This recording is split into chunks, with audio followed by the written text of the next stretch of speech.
Clarence is he? Jesus of Nazareth. You can't even buy power like that. I want to be like that in 10 years. I want to be like that now. Knowledge is stronger than belief. Truth, armor of God, Jesus Christ. I love you, God.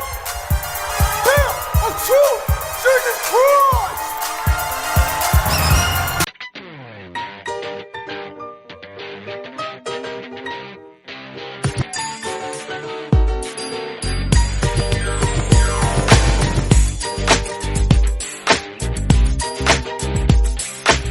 Yo, we're talking about a biblical movie with a mostly black cast, and Tyler Perry has nothing to do with it?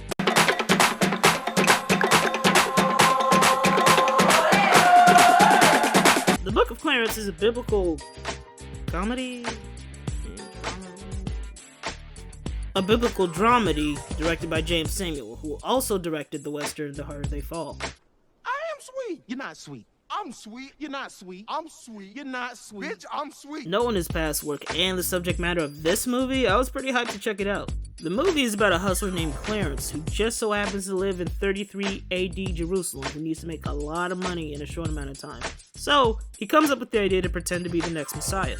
Off top, I was sold because the premise is very unique. We don't have too many black films satirizing biblical themes and events in this way. A lot of black folks, particularly older ones, don't really see it as something to play around with. Now, I'm hearing, I don't know if you've been hearing this as well, but I've been hearing that allegedly Jay-Z produced this movie, and it's supposed to be kind of like a blasphemy movie. Being God, right? Coming for God, so I want to be like that in 10 years. So I don't know if this is like some kind of like, you know, they're trying to do some artsy way of representing how Jay-Z really feels, and Jay-Z is that character because he has this obsession with wanting to be godlike. But remember, this is exactly what Satan wanted to do.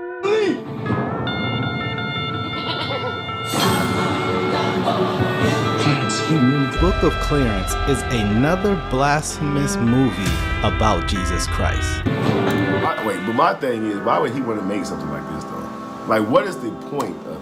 You know what I'm saying? Like, what is the point? Tell you something. To this day! Jay-Z, you ain't finna play with my father like that. Why is it Christianity is the only religion that get mocked and ridiculed the most? Whosoever therefore shall be ashamed of me and of my words in this adulterous and sinful generation. That being said, I think Samuel really found a way to poke fun at Christian themes and moments from the Bible while also having an interesting commentary on the events and stories happening at the time. He made some interesting editing choices in the movie. There was this one scene where Clarence is talking to another character and he describes their eyes in a very vibrant and colorful way, almost like a jewel, and then their eyes briefly actually turn into those colors. There's another scene where everyone's getting high at this hookah bar type spot, and it showed that they were gone off that smoke. They were literally floating in midair. Yeah, I like that Samuel kind of took risks with creative decisions like that, because I know things like that may turn off a general audience. For me, little things like that help the film stand out. Lakeith Stanfield plays the title character, and in my opinion, he does a great job of playing a guy who is really kind of a grimy dude, but you can tell he's got some good in him. I mean, he's literally scamming poor people by pretending to be Jesus, so if that's your protagonist, you better make sure we like the nigga. I've seen some comments online doubting his talent because people feel like every character he plays is basically Darius from Atlanta. Hey, look, I know you don't know me, but my name's Darius. I was just wondering, can I measure your tree?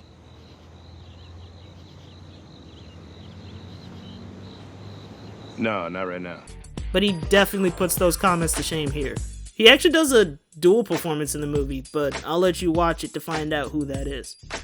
All I will say is that he really did a good job differentiating between the two characters he played, down to speech pattern and body language. RJ Cyler, Omar Sy, and James McAvoy all stood out too as Elijah, Barabbas, and Pontius Pilate respectively. Sy actually had the funniest line in the entire movie, and if you've seen it already, you know exactly what I'm talking about. Professor X was really good as a villain who kind of came off like he was too annoyed to be doing evil stuff, but felt like he had to do them anyway.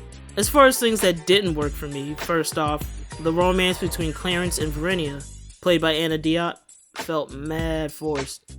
Honestly, the movie would have been better without it. Those that would defend it would probably say, well, Clarence needed a reason to want to become a better person, but he already had wanting to put his mom in a better home as a decent motivation. Honestly, if they focused on that, it would probably give his mom more scenes too, as the actress was really good for the short amount of screen time she got.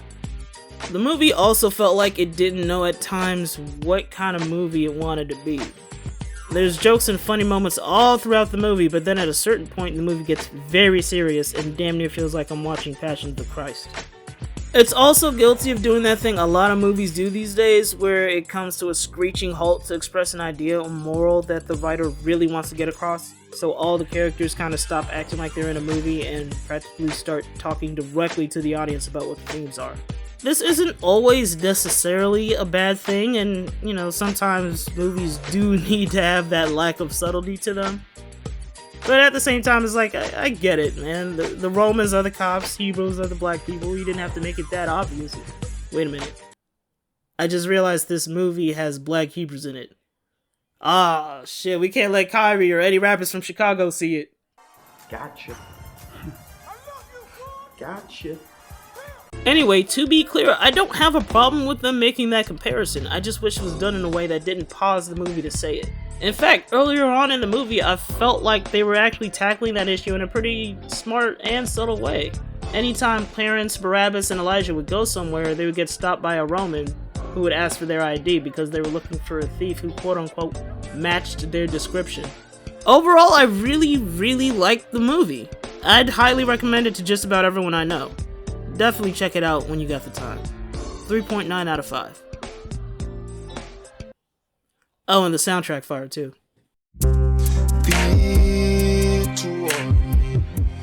Drift upon a quiet sea. Tears annoy me. Silence is a part of me. Take it slow.